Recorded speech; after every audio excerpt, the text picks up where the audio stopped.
Welcome, everybody, to the latest episode of the Union Federation podcast here on the Fandom Podcast Network and on the BQN Network. This is, of course, the podcast that discusses all the happenings, not only in Star Trek, but the Orville as well. Of course, you can find us on the Fandom Podcast Network, especially if you're watching on our YouTube channel, watching the video version of the show. We greatly appreciate it. And, of course, we are here to talk about Season 4 of Star Trek Lower Decks, which means I have to get the motley crew together. Everybody's been demoted. But you know what? It still works because we all love the lower decks. But first and foremost, I'm going to introduce first our weapons officer. But I also have a new job for her here on lower decks. Of course, I am talking about our top-notch science officer too, the lovely Haylee Stoddard. But Hello. Haylee, Yes. I have a new job for you. Okay. The Starship Union Federation. Mhm. You are the official keeper of the Moopsy. Moopsy. I do have a Moopsy. Yeah. It's a little more dangerous than my Klingon tribble. So, yeah. I don't know those Klingon death tribbles, but you know the Moopsy is dangerous. It is locked up, right? Because when the Moopsy gets out, bad things happen. Yes, for sure. Yeah. Worse than a paper cutter. Yeah, by far. But of course, too, we would not be a complete ship without our ship's counselor, the wonderful Amy Nelson. Amy, we got a Moopsy here. Everything's good. We got more lower decks. How are things on your end?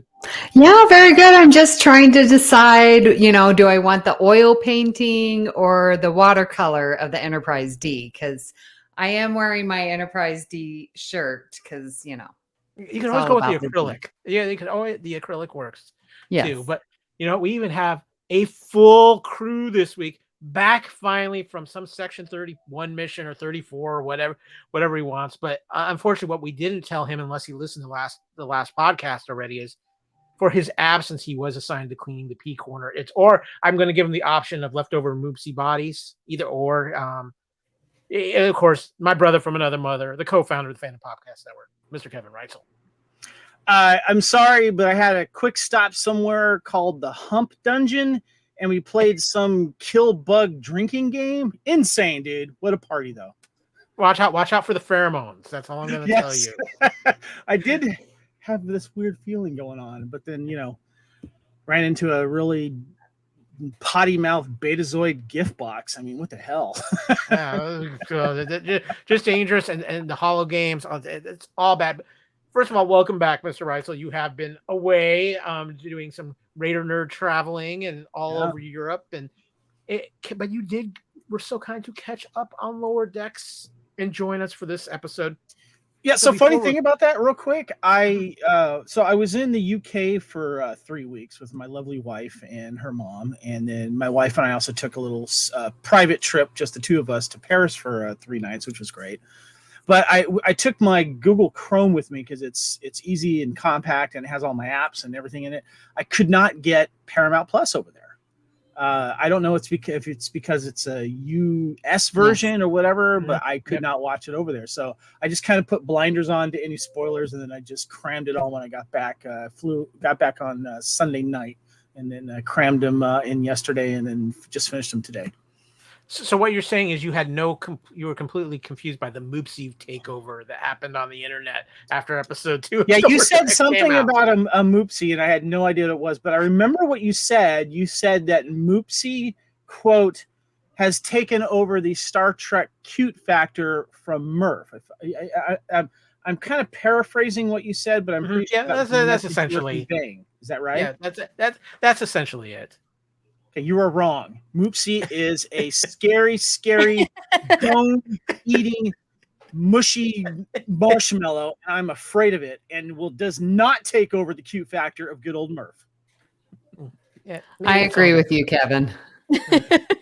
Apparently, Haylee and I are the sadistic ones. So it's fine. Sadistic ones on the show. I did real quick want to share some show and tell that I picked up just recently. So today at my local thrift store, I picked up, how they have like these DVD collections of like Star Trek Klingon episodes or this and that. I picked up Star Trek Time Travel fan collection, and it was sealed too.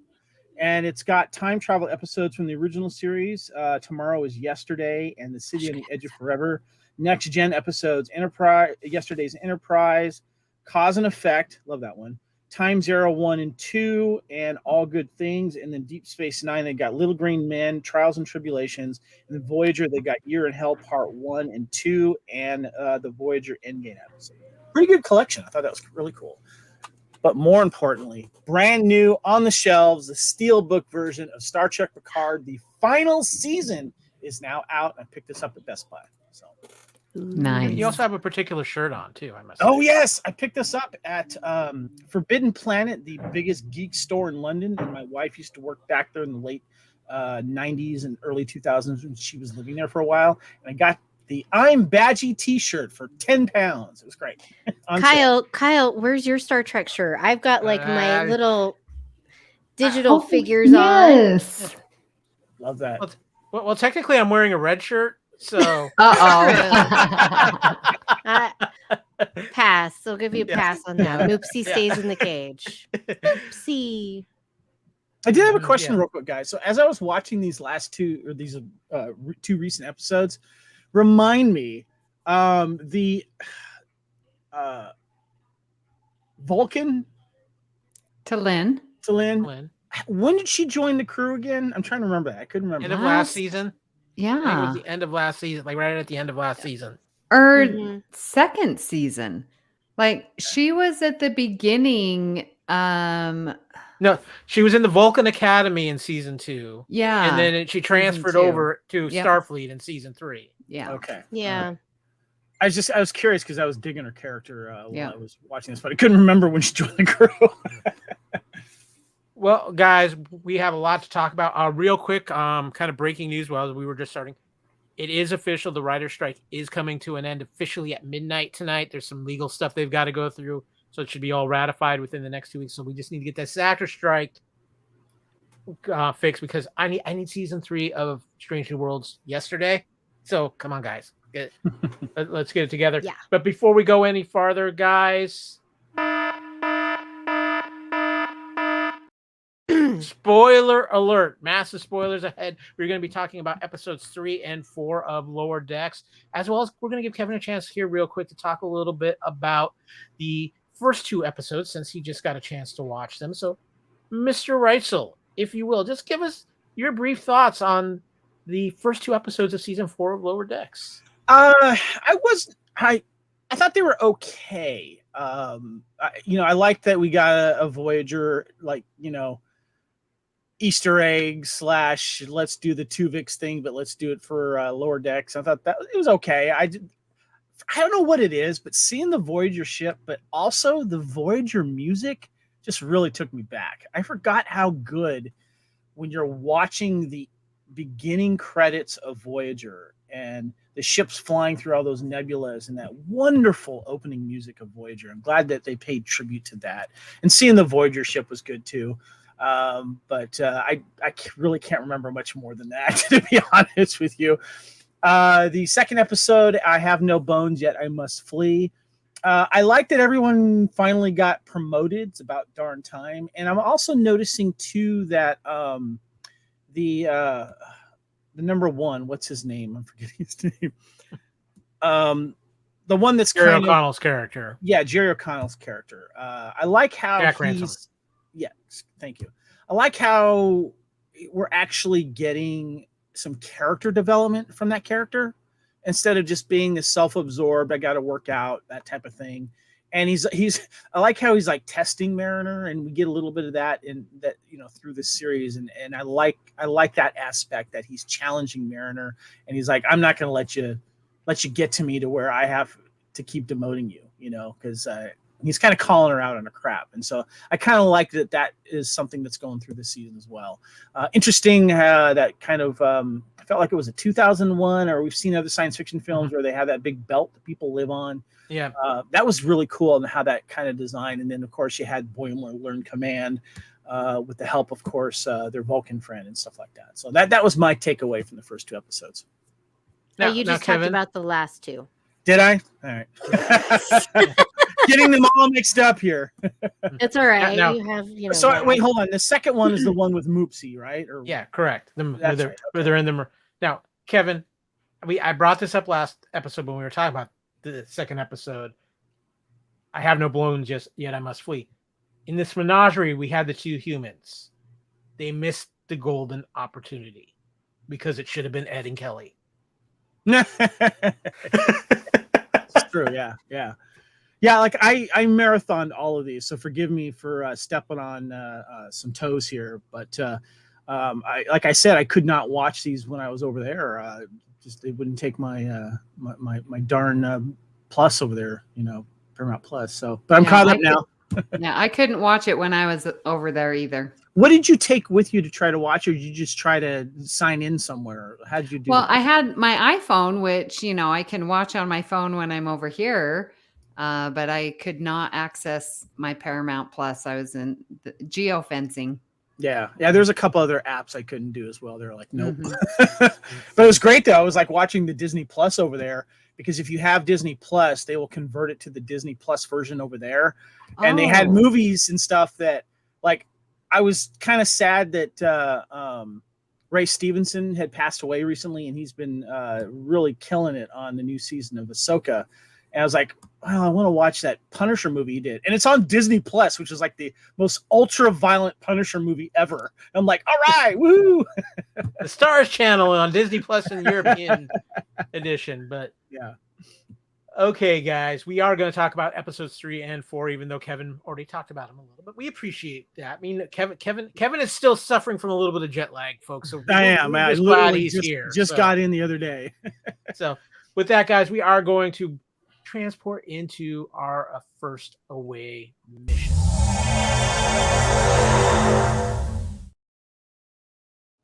Okay, it is time for our first away mission. And our first away mission this week is Star Trek Lower Decks Season 4, Episode 3, In the Cradle of Vexilon. Now, guys, I didn't ask before the show, would there be somebody out there who would care to read the Admiral's log synopsis? Miss Amy, you are volunteering. We will let you do that. All right. Well, the Cerritos visits Corazonia, an idyllic space habitat controlled by Vexilon, an ancient computer system whose performance is deteriorating.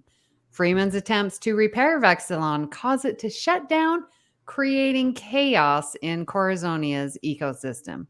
Meanwhile, Boimler is leading his first away mission to upgrade a power plant.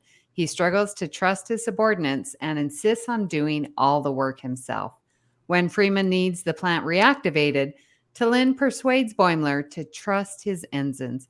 They work together and restart the machinery, allowing Freeman to reset Vexilon. The plant overheats and Boimler orders his team to leave. He is killed deactivating it, but later revived by Dr. T'Ana. Meanwhile, on the Cerritos, Mariner, Tendi, and Rutherford are tasked by Lieutenant Dirk to scan thousands of computer chips to find one broken one. Suspecting he is hazing them, they retaliate by planting in his quarters a game of Chula, which traps players in a simulated world. Dirk impresses on them the importance of their task and tells them he was traumatized by Chula as a child.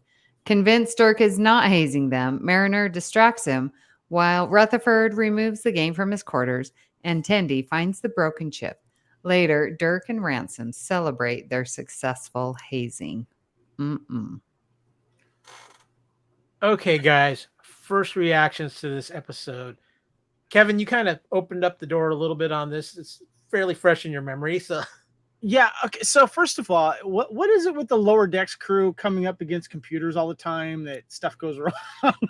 Evil computers. I just thought that was kind of funny. And the Talamarang, blah blah blah blah. God, I remember that episode of Deep Space Nine. But what's really funny was, and this is really getting Star Trek hardcore nerd here, is I used to work for Decipher that made the Star Trek card game. And there's a card called the Dilemma that you put underneath a planet before you take all your crew to try to solve this mission to get points. And those damn Chula ones, there was different versions of them. And damn, they were a pain in the ass to get past. And I wasn't a fan of the episode either. So I was always reliving that darn episode. But I just loved how Rutherford just really quickly had to go through all of it, aced it all the way through. I thought that was funny. Haylee, what about you? Your first impressions of this episode?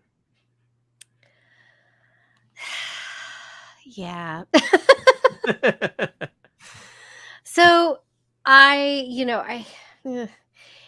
unfortunately, at least for me, it was really predictable. I'm like, okay, they're gonna the computer, they're gonna try and fix it.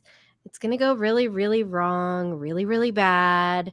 When Boimler comes on, I'm like, oh boy, Boimler's a control freak, so he's not gonna let anybody else do anything. The hazing part was kind of the unexpected a little bit for me. Because you would hope that people would be beyond hazing, but I guess this is a lower decks crew, so technically not. It was okay. To Kevin's point, how many times did TOS come up against a computer on a planet? A lot. So yeah, it makes sense. I did like the ring thing. It reminded me, took me back to Beyond when we have the thing. Now I can't remember what it's called. Anyway, yeah. So that was cool. Amy Nelson? Yeah. I thought it was really good, but my teacher instinct came out of how Boimler was, well, let me show you how it's done, and then proceeds to do all of it. Like, that is not good teaching strategy. I do, we do, you do. And so that was like rubbing me the wrong way. And the whole hazing thing, like, that is very serious. I mean, I think any good educator understands hazing is not good. It needs to not be tolerated. It needs to not even be joked about anymore, especially in the 24th century. No, I don't think so. So those two things, just sort of as an educator, rub me the wrong way. But I appreciated, like, Boimler, as you were saying, Haylee, like his perfectionism, and I'm going to do it, and I'm going to do it right. And I almost wished I would have seen him, I'm going to do it to protect my ensigns, but he didn't even go that far. It's just, I need to do it because it needs to be right. Interesting. I thought the episode, I agree with you guys, it was a little predictable how it came out, but the one thing, Kevin, you'll probably understand this joke. When we first see the ring that they're going to, I kept waiting for the Master Chief to show up from Halo. Oh, the Halo. Yeah. So I was getting that. I thought it was a fun episode, but not one of the best. But there was a couple. You guys have all kind of hit upon them here, but there was a few interesting. You had about 3 storylines going in this, and one of the things that I actually liked about it was the fact I always love it when we get the senior crew kind of doing their own thing in an episode, and obviously, sometimes as an IT guy, I can say it myself, it's better not to put in the new fancy patch yet because it hasn't worked out all the bugs. That was definitely the case here. But it's just fun. Like I said, whenever the senior crew kind of starts doing things on their own, I find it entertaining, and I wish they would do a little bit more of it because I love how they bounce off of each other here, especially with the captain and Ransom. And Ransom's like, what are you doing? Maybe you should be doing this. And wait for the engineers. And of course, the engineers are the ones to come bail them out. You guys enjoy that when they just have kind of the senior crew doing their own thing too? Amy? Yeah, it's because there's life going on, like it's lower decks. So there's stuff going on that we may or may not know about. Yeah. What about you, Haylee? Yeah, because I mean, it makes sense that, everyone's got a job to do, not just staying aboard the ship to negotiate and things like that. So I think that it makes sense because we're also used to, well, granted, all shows are filtered around our senior crew, the bridge crew, and this one's not. So, we're kind of used to that. So it is nice to see it. What about you, Kevin? Yeah, I think it is good because I think their characters are building as well, and someone's still, and they're the ones kind of steering the Cerritos ship here. So, they're the ones taking it to do these missions and stuff, and I like that they're finding their own place and in the Star Trek, Starfleet corner. They're kind of making their own waves, and it's nice to see them, whether they're making mistakes or not. But you're seeing the command decision that they're making that is affecting the lower decks, the main stars of the show is interesting. So, Of course, we had definitely the Boimler on his first mission, trying to make the impression, doing what Boimler does, taking over. But I'm going to disagree with you a little bit, because I kind of felt it got to a point where Boimler was doing it to protect his ensigns, because he didn't want to put them in harm's way and have somebody be the one who dies on the mission, and then it ends up being him. But I also think there was a little bit of a learning experience for Boimler in this, where he's learning about being in command. So I think we're kind of seeing that they're using that was predictable, but they're using it to build Boimler and make him a better character through these experiences. At least that's the way I took it. Yeah, he definitely learns a lot. And I think Talin is really good. He can understand her because she speaks just so matter-of-factly. And he likes to think that he does that, but he's very emotional. But he can recognize that sage advice. It's like, all right, this is the only way we're going to get through this, is if I trust you. And in reflection, how great, Boimler, was it when you were trusted? Like, give that to your underlings. I like that. What did you think, Haylee? Do you think they actually use this to grow Boimler a little bit here? Yeah, I think so, because he's always been, again, he's a control freak and a perfectionist, and I can relate to that a little bit myself. And so I think, Talin kind of being like, hey, kind of, you idiot, stop, like, you got to trust your people to do that. They know what they're doing. They were selected for this mission for a reason, because they know what they're doing.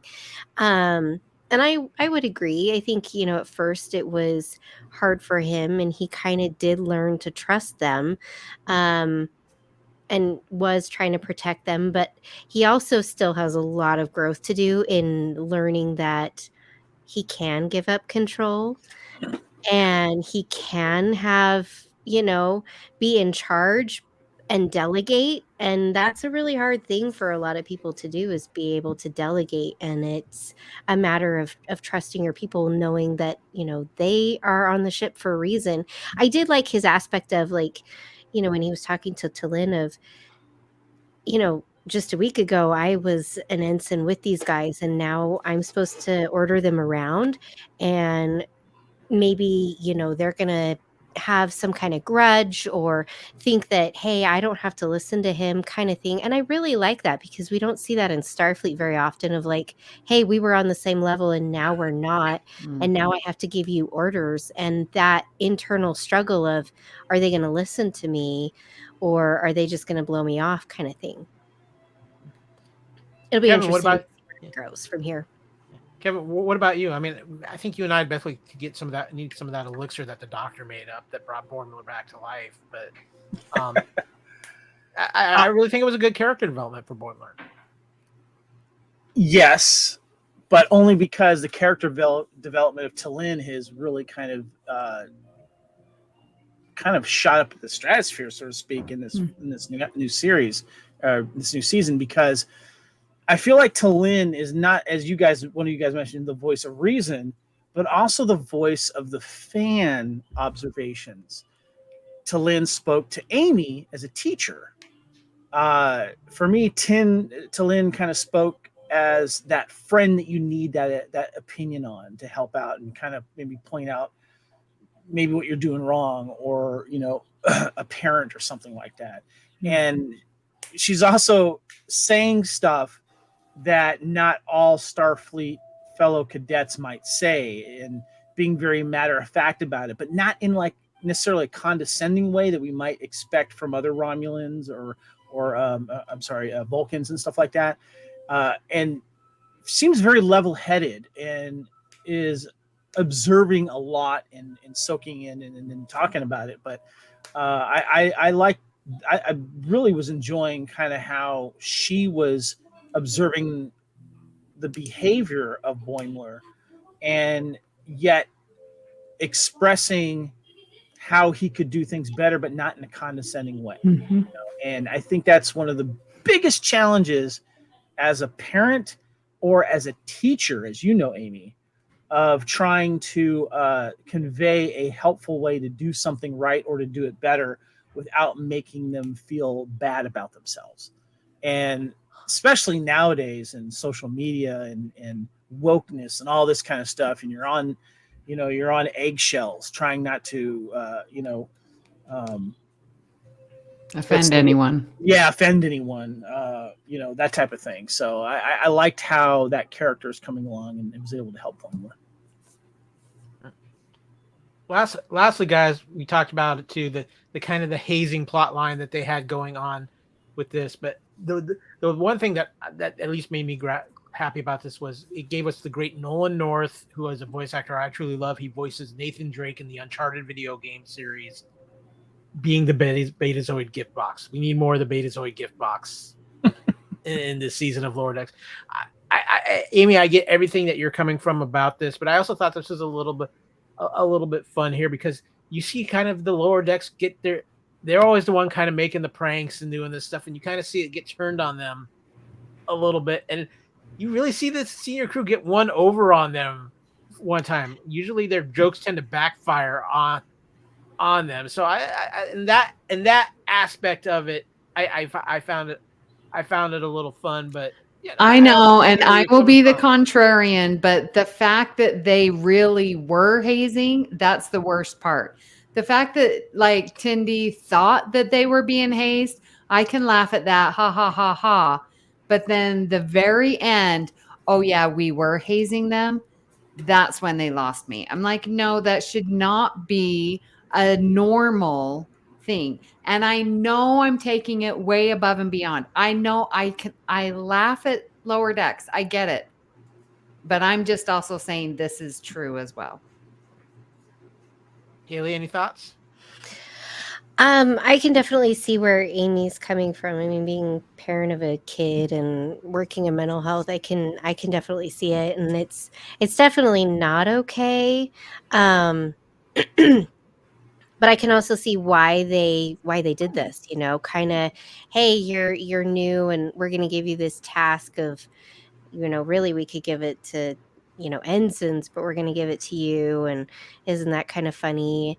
I think the best part of it was they did try to prank him back, thinking hey, we are being let's get back at him for doing this because this is awful and cruel. And the way they did it in the setup of they were going to trap him in the game, and then I almost wondered if he really didn't get trapped in a Chula game when he was a kid, and he kind of maybe thought that they were going to do something, and so he was just making stuff up, which again is not cool for leadership to be dishonest but yeah, I think the best part was just Rutherford really zapping through that game. Have you done it before? Yeah. Did you just study everything from Deep Space Nine of how to get through that game really fast? Or yeah, that was the best part. Yeah, Kevin, especially the little girl. He's like, "Out of my way! I'm in a hurry." And she's like, yeah. And then the guy that introduced the game was just he was getting ready to do his monologue. Yeah, he's all eating the hors d'oeuvres. Yep. Yeah, I mean, the message of hazing is definitely not a good one. But I like the fact that the crew was able, especially Rutherford, was able to go in there and ace through all of it.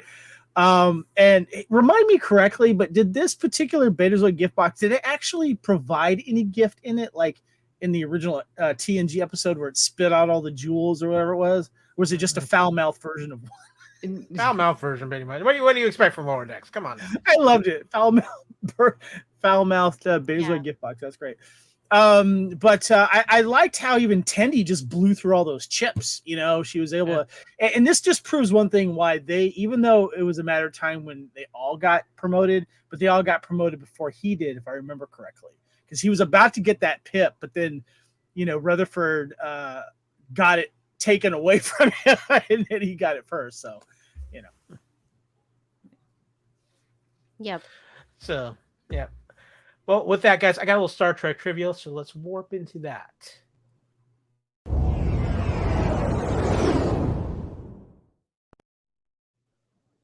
Okay, guys, I did find a few pieces of trivia for this episode. First and foremost, Larry Nevin's works are reflected in this episode. The Corazona megastructure is from the Ringworld series. The Kinsey character of Ensign Taylor is from the Tales of Known Space. Question. Got a question for you guys, and I need you guys to put on your sci-fi hats here. This ring world is actually based on if they were to actually make a space station in space. These were like early designs I remember seeing in artist, ideas and stuff like that this could actually work if this was done right. Because I felt like we saw a little bit of this in Star Trek Beyond, just a little bit different design. I feel like this was something that either Larry Niven, expanded on, but I feel like this goes way back even before him. Am I remembering this wrong? Anyone? No? I don't know, just but me? from Maybe I read too many heavy metal magazines. I don't know.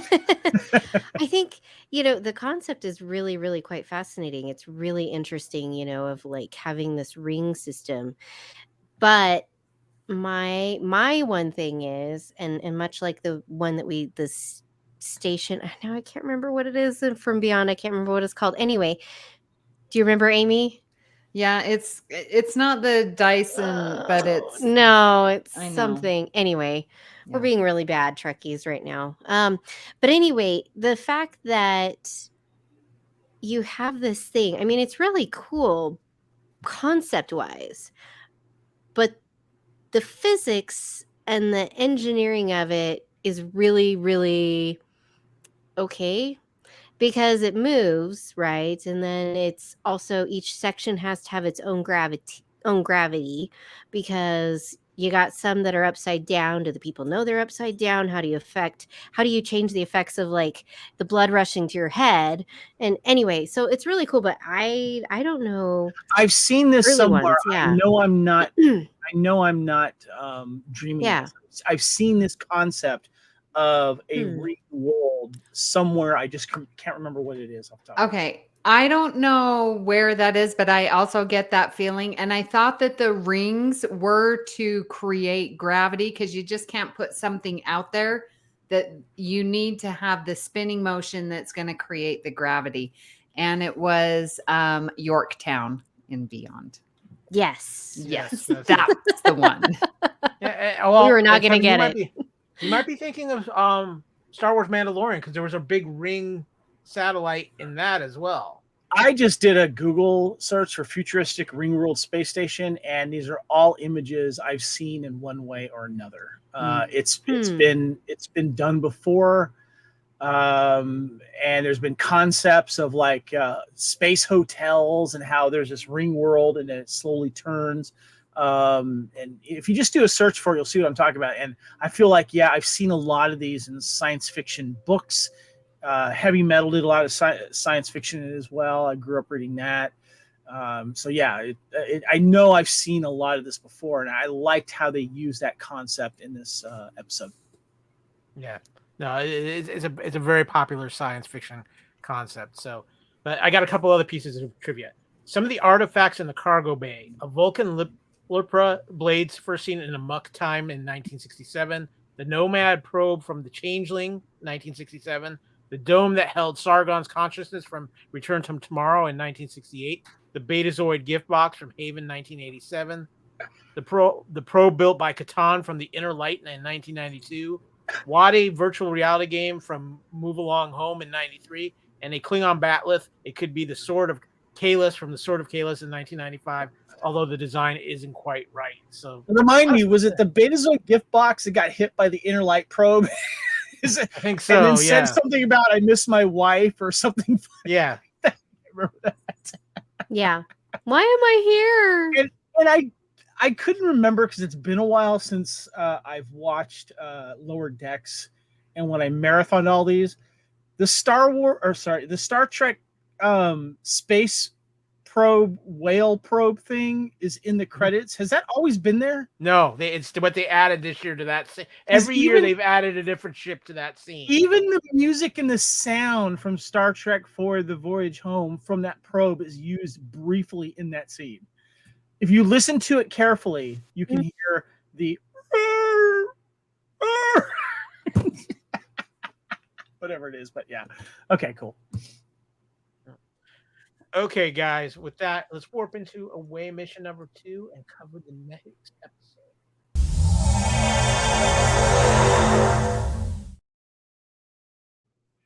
Okay, guys, it is away mission number 2.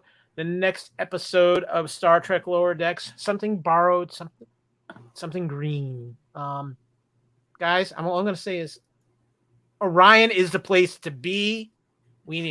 I need a vacation there, like ASAP. But you know what? You're going to end up in one of those dungeons, Kyle. I'm telling you right now. Well, I think I might take. You're going to be all chances. pheromone. You're going to be wearing one of them outfits. I'm just saying. Going for the moans. Yeah. Miss Nelson, would you care to give us a little Admiral's log synopsis? Absolutely.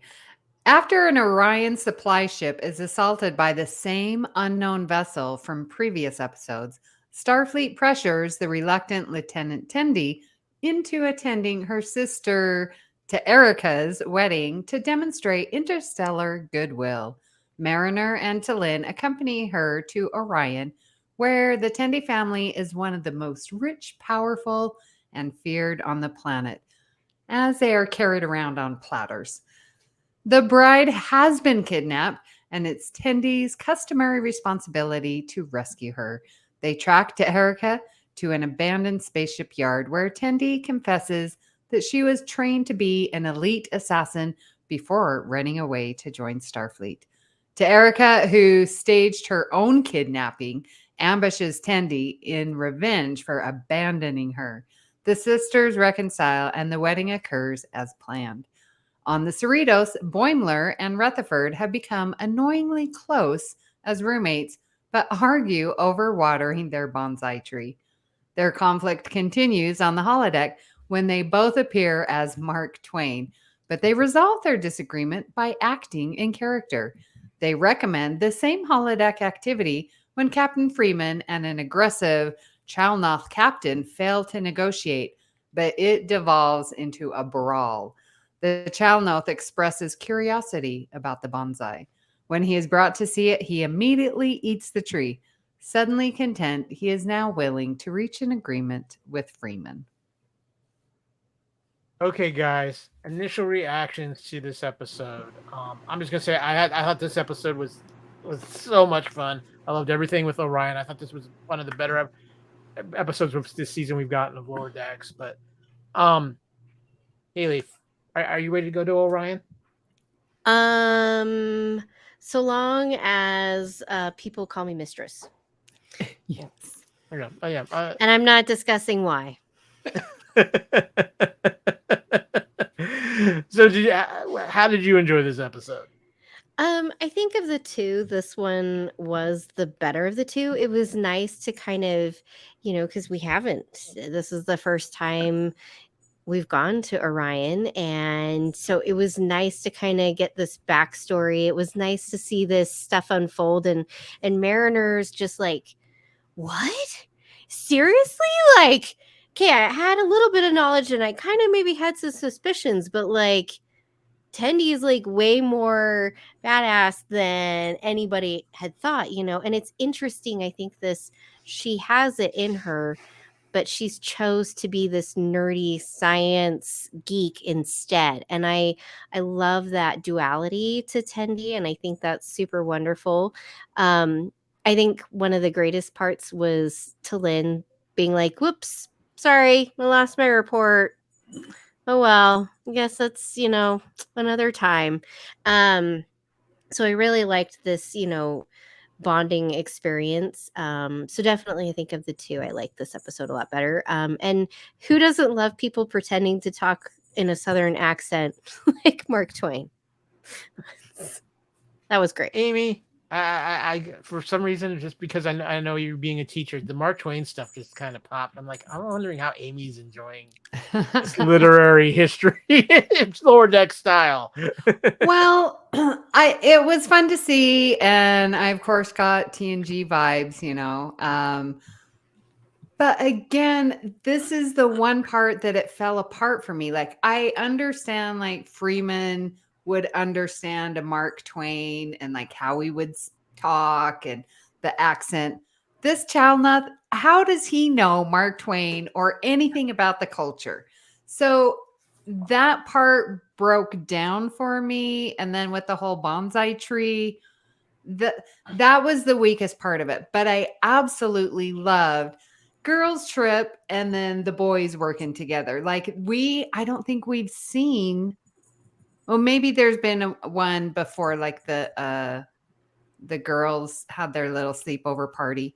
I think that was a girls and boys episode, but we don't see that this often. And I really did enjoy it. And like what you were saying, Haylee, the backstory, like Mariner said, I've learned more about your backstory than ever. And here we are, season 4. Kevin, what about you? Are you ready to book your trip to Orion? Just no murder bug drinking game. Okay. Before I talk about the episode, so we've got this mysterious ship that's being introduced in each episode. Mm-hmm. And I love how we're getting the Klingon ship with the lower decks, and then the Klingon ship gets destroyed. Then we get the Romulan ship with the lower decks, and that ship gets destroyed. In this one, we get the Orion ship with the lower decks, and then this gets destroyed. So I love how they're seeding this very powerful ship and how eventually it's going to come to fruition with the lower decks. I'm curious to see what's going to happen there. But this definitely by far is the best episode of the first 4, in my opinion. I'm going to comment on the Boimler and Samuel Clemens thing. I thought it was kind of funny because I thought I was watching like a version of all those Kentucky Fried Chicken commercials where they had different people play the captain, the colonel or whatever. I thought that was kind of funny. But again, that's kind of like the B plot. The A plot is obviously Tendi. Tendi is probably my favorite character in Lower Decks because she's always that nerdy science girl and trying to break those stereotypes that, let's just be honest, that the original series started with the Orions that has been kind of carried on through other incarnations of Star Trek. And I like the fact that, T'Lyn kind of egged her on in her own Vulcan way, and then Mariner caught on, and it became a girls' trip, basically. And I can think of a lot of movies that have a comedy girls' trip aspect to them.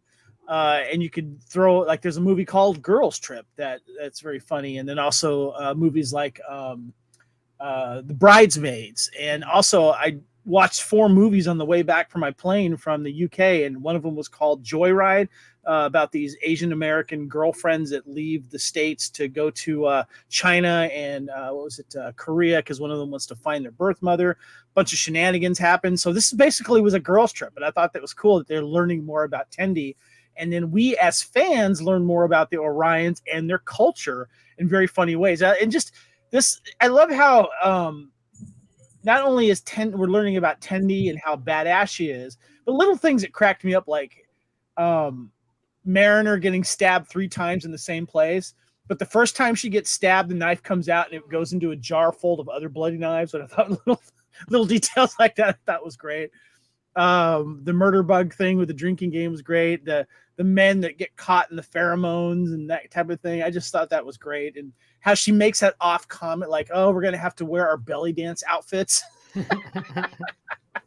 Oh, that was very funny. This was definitely by far the best episode because I like the fact that we had Tendi, Mariner, and T'Lyn doing this together. And you learn about Tendi's family as well. I liked this. This was the best episode of the season, and it was very funny. A lot of little throwbacks and callbacks as well. Well, Kevin, you all have brought this up, and so we got to talk about it because girls' trip. Amy, this was actually I'm with you. I love the fact that we had the girls doing one storyline and the boys doing another, but everything with Orion was so good. And how out of left field is it that Tendi has this background to her? She's this worshipped deity almost on her home planet. I love when they first go into the club and he's like, please don't flame me, and my like, children, my grandchildren will speak of this day or something. Yes. Yeah. but it's funny, guys, when I think about it, because I'm like, Science Officer Stoddard, is there things we don't know about her that, if we get her to Orion, there's some things we find out shockingly. I'm just saying, but Yeah, I mean, every moment of this was good. Kevin, you brought it up. Mariner getting stabbed in the shoulder was great. But guys, I mean, this is what I love about Lower Decks is they take you out and put you into this left field situation, but yet they make it feel so natural. Like you just ride with it. And I think that's one of the strongest things that Lower Decks does, Kevin, is give you this like out of left field thing, but it just feels right like it fits.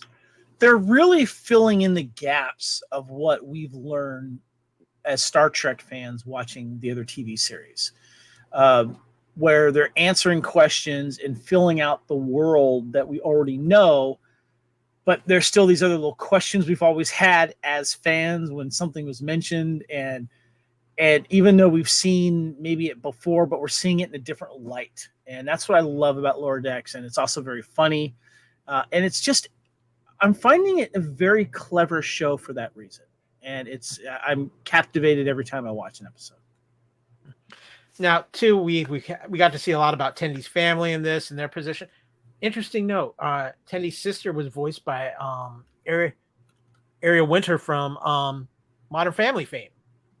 Okay. She went uncredited for the episode, but when you look it up on IMDb, she is credited there for voicing De'Erica Tendy. So that's a little fun. But Amy, what did you think about finding out just how different Tendy's world on Orion is compared to what she is with Starfleet? Well, I think that they've, dropped breadcrumbs for the Orion society. Like, not all Orions are pirates. And from the get-go, when she was being judged for being Orion, I'm not like this and da-da-da. And she's, sort of the pendulum she's just sort of gone the opposite way. And so for her to get back to her roots and accept who she is and take the good things from that and make a better Tendi, I think that's something that we all can relate to. What about you, Haylee? The fact that not only is that we see this side of Tendi, but they played up the science aspect of her so well in this too. And that's what kind of, restoring the ship and doing that and playing up her love of science. It made me think of you as just, how much they put the emphasis on the science, how much she loves the science. And that's why she went with Starfleet. Yeah, and I think that's so interesting. We can be raised, and in this aspect, she was trained to be this, assassin, and yet it didn't speak to who she was. It makes me think of the movie, just because I have watched it with some of my clients. Elemental, and I don't know if you guys have seen that, but where this daughter, she's raised and she's the expectations that she puts on herself, but her family kind of has put on her, but mostly on herself, and how it doesn't speak to who she is truly. And I like this aspect that, even though she was raised this way, Tendi knew that she wanted something different and knew that that wasn't who she was at her core. And do you go against what you feel inside of who you are and do something because it's expected of you by others? Or do you break free? Do you potentially, damage relationships as Tendi obviously did with her sister and her parents, to follow your own dreams and your own hopes and desires and the expectations that you want for yourself? And I think that's really powerful, because so many people get trapped and get stuck thinking, I've got to do what's expected of me because of others and their expectations, rather than doing what we want for ourselves and what is really at our core. Because then you're struggling your whole life, you're going against who you are and what you believe you're capable of. Yeah, I really like that aspect. And yeah, it is kind of me. I'm super nerdy and geeky, and if people spend any time, Amy's spent personal time with me, and Kyle, you have too, probably like Haylee's got kind of this duality to her, and it is kind of funny. It's been pointed out to me quite recently, actually. So yeah. Well, speaking of duality, we had a little bit of duality, just in a different way, because we had Rutherford. Yes, they were sharing a mind. I had a lot of fun with this. It's kind of nice to see Boimler working with Rutherford, because we really haven't. That's a pairing we haven't got a ton of through the history of Lower Decks, and now that they're roomies, and I love the fact that everything's going good, so good, until it became time to water the beloved plant. Now, come on, guys, we all know how important plant watering is. Isn't that right, Kevin? Yeah, I think, like I said, this was like the B plot basically, and you're showing these two guys that are roommates. I just thought it was kind of interesting, though. They became roommates because Boimler didn't want to stay in his own assigned quarters because it was too close to the holodeck and all the noise that was bugging him. I would have requested a transfer. I need my own room. I ain't bunking with any of my dudes. Sorry, if I have a choice. But of course, this is done for comedy reasons, and they're very tight. And it was, of course, if you're bunking with a roommate, you're gonna, rub each other the wrong way. In one way, this was just a weird way to do it, And then of course they wrote it into the script where this Chalnoth is going to eat the beloved bonsai tree. But it's just all right. It's just a little weird. Haylee, I wasn't ready for duality, Mark Twain. I just wasn't. Yeah, that was interesting. But also, why couldn't they both be Mark Twain and just be different versions of Mark Twain? You don't have to play the same type of Mark Twain. Also, you can have more than one bonsai tree. Should have played the Times Arrow version. Just all I'm saying. I do like this aspect, though, because yes, they get along with each other, but eventually, yes, you can get along with someone, but at some point you're gonna butt heads. Like it's a thing. It's unavoidable to not have some kind of butt up against each other. I like that, they do resolve it at the end, and decide that, hey, it's better if we do communicate. Not communicating doesn't help anything, because it really doesn't. And so I do like that they kind of learn this lesson that, hey, we want to be friends, we're still going to room together, but we've got to learn to communicate better and actually listen to each other and whatnot, and work through our differences, no matter how small they are. Amy, I'm looking at this image on. If you're watching on our YouTube thing, we have the picture of Rutherford and Boimler both dressed as Mark Twain, and I'm just thinking the director of this episode, when it came time to do the voice recordings, said, "In no way, no how are we allowing Jack Quaid and Eugene Cordero to record their lines together, because we will not get out of here for 3 days while they're doing these Mark Twain impersonations." Well, they have such a fun time, and you're right, they aren't recorded together, and that makes me so sad, but then in awe of how well it's edited together.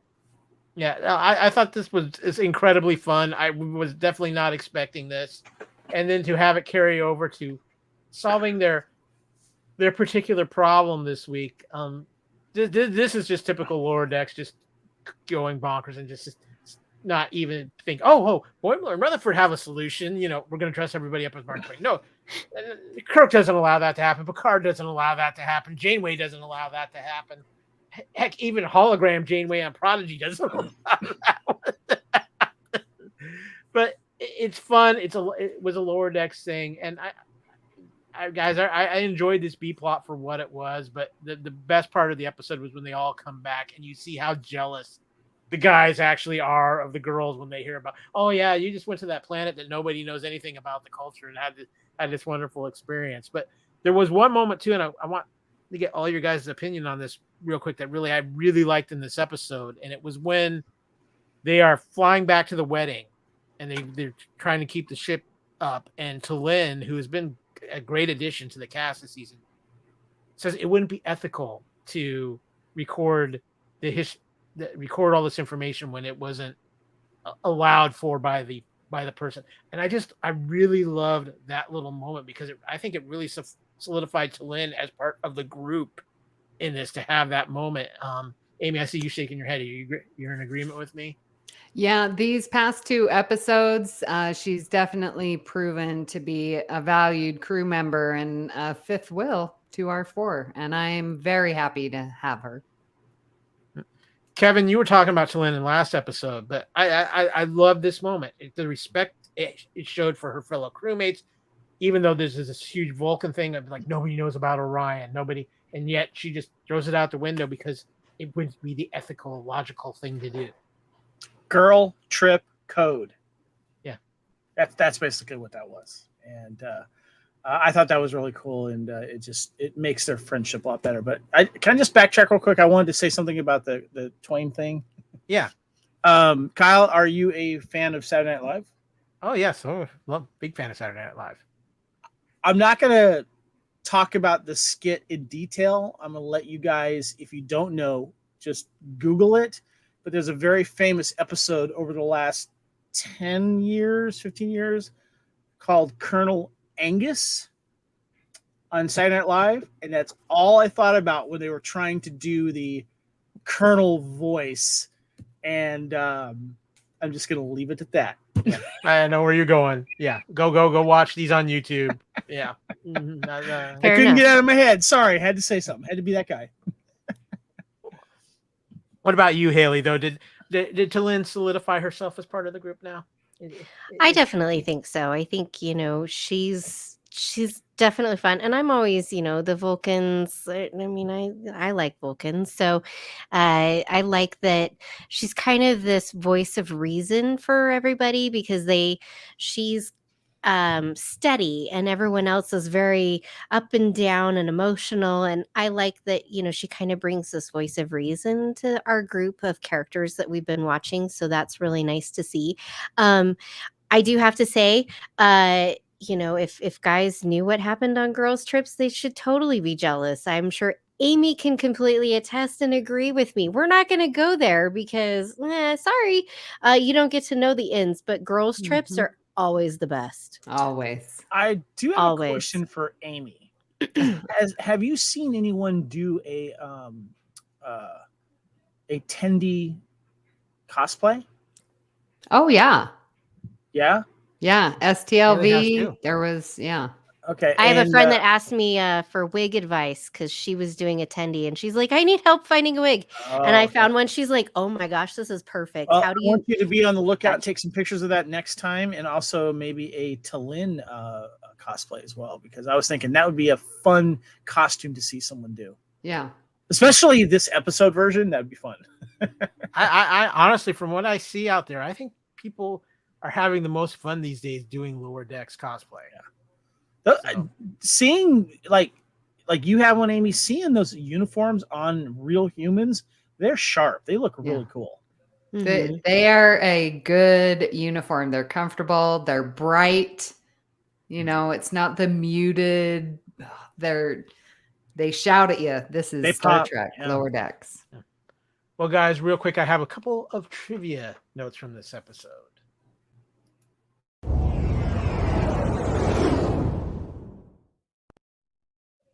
Yep, just a little bit of Star Trek trivia from this episode. I found a few pieces. Tendi is the latest in a long line of alien characters on Star Trek whose backstories have been slowly revealed over time. Like Spock's surprise family members and meeting Worf's parents, we slowly get the full picture over the course of several seasons, just like what happened here with Tendi. And this has been a trend with certain Star Trek characters, and I really like that they're doing that. In fact, Tendi's assassin training explains why she was so easily able to fill the role of the cleaner during the events of seasons 1 for DOS. So keep that in mind. Little long game there. The ship found in the abandoned shipyard, which is stolen to get De'Arica back to her wedding, appears to be a Ravens-type ship, the same type of vessel that 7 of 9's human family had been traveling on in Star Trek Voyager before being attacked by the Borg. Deep cut. I love that. Well, a lot of Voyager this season. And, of course, the captain of the competitor ship for scanning the oscillating nebula is a Channel-Noth, seen before in Star Trek The Next Generation episode Allegiance. Yes. And come on. Those oscillating nebulas. That's the one with the telepathic alien kidnappers, right? Yeah, where they're all in the room. Yeah. Yeah, and there's a Picard. suspicion of who's doing what, and Yep. yeah, that was a good one. I like that episode. Yeah. Well, guys, we're going to wrap things up on this episode of Lower Decks. There is no ready room right now, but it has been, as always, Lower Decks is so much fun. And of course, we hope you're enjoying everything here on the Union Federation podcast and also watching it on the Fandom Podcast Network YouTube channel. Of course, you can also find all the audio of this podcast on the BQN network and the Fandom Podcast Network master feed at fpnet.podbean.com. We have been talking Lower Decks Season 4. We thank you guys so much for joining us on this. I have a wonderful crew here that makes this so much more fun when we talk Lower Decks. Of course, you can find the Union Federation, like I said, on Fandom Podcast Network on the BQN. Visit our wonderful Facebook page. You can also find us on Twitter at Union Federation Pod. Of course, you can find me, Kyle, on Twitter or X or whatever we're going to call it these days. It's always going to be Twitter. Come on now. You can find me there at AKyleW. You can also find me on Instagram and Threads at AKyleFandom. Kevin, where can people find you on social media? You can find me on Spartan_Phoenix on X, Threads, and Instagram. And of course, you can find me on Facebook and the Union Federation Facebook group as well. Yeah. Haylee, rumor has it we can find you someplace new. Yes, you can. So you can find me. I'm on Blue Sky. That's right, Blue Sky. Whoop whoop. I'm at Trekkie01D. You can also find me on Instagram at Trekkie01D. Please send me a message if you want to follow me on there, though. Otherwise, you're just going to sit in my request box. It's not going to happen. And then you can also find me in our Facebook group on, super fun. But not on Twitter or X or whatever we're calling it. I left. I flew the coop. I from what I gather, there's quite the Star Trek community on Blue Sky. So yeah, we're getting that going. It's super awesome. So if anyone needs if you want a link to that for code, please hit me up. I got some. And Miss Nelson, when you're not out there educating the masses, whether you're retired or not, you're still always educating us. Where can people find you on not only BQN but on social media? Yeah, well, over on BQN, I'm co-hosting a podcast called All Good Things, where we talk about all of Star Trek. I am on that Twitter X. I can't leave. I just have to. I'm there. So at Miss Amy Nelson. But really, Facebook group, the Union Federation Facebook group, that's Facebook is my jam. I'm that old. That's all I'm saying. It was hard to leave, I promise. But I just was like, nope, I don't get on it anymore. Yeah, I'm leaving. I was We're all watching going back to MySpace. I was watching some Yes. comedy with some teenagers, and they're like, "Who does Facebook anymore?" I'm like, I know all my former students. They're like, "Miss, why are you on Facebook?" I'm like, because that's my jam. That's yeah. Of a certain age, we are. Oh no, we'll go back to GeoCities. Oh man, I still got my face. Okay, guys. With that, we are going to get things ready to close out here. Haylee, Yes. the door's open. Did you? Uh-oh. Lock's on. It wasn't me. Would you say? I didn't hear you. That sounded like in your studio, Kevin. I didn't hear you. What'd you say? Me. Oh, gotcha. you left the door unlocked. Yeah. Sure, she did. Well, she has that secret panel for that. But hopefully, we will all be back next week. I have an appointment with some murder death bugs in a drinking game. So if I'm not here, you'll know what happened.